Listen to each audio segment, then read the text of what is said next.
ইংল্যান্ডের জাতীয় স্বাস্থ্যসেবা এনএইচএস এর চিকিৎসা পরিচালক প্রফেসর স্যার স্টিফেন পাউইস এর তার পদ থেকে সরে দাঁড়ানোর ঘোষণা দিয়েছেন।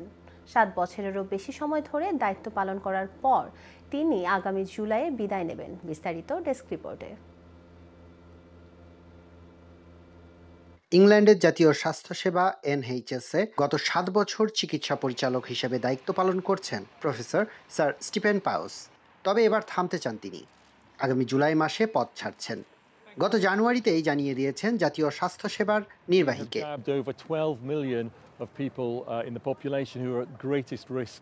পদত্যাগের আগ পর্যন্ত তিনি পোস্ট গ্রাজুয়েট চিকিৎসকদের জন্য মেডিকেল ট্রেনিং পর্যালোচনা, স্ট্রোক কেয়ার উন্নয়ন এবং চলমান স্বাস্থ্যসেবা সংক্রান্ত তদন্ত কাজ চালিয়ে যাবেন।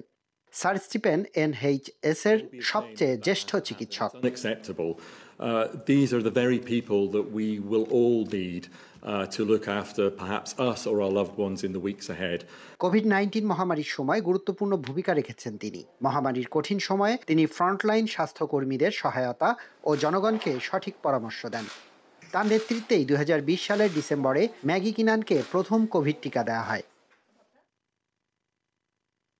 এর আগে 2006 থেকে 2018 সাল পর্যন্ত রয়্যাল ফ্রি এনএইচএস ট্রাস্টের মেডিকেল ডিরেক্টর হিসেবে দায়িত্ব পালন করেন তিনি।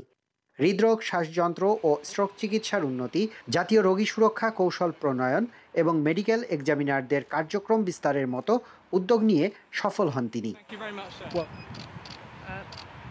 Lipton Kumar, ion, news desk.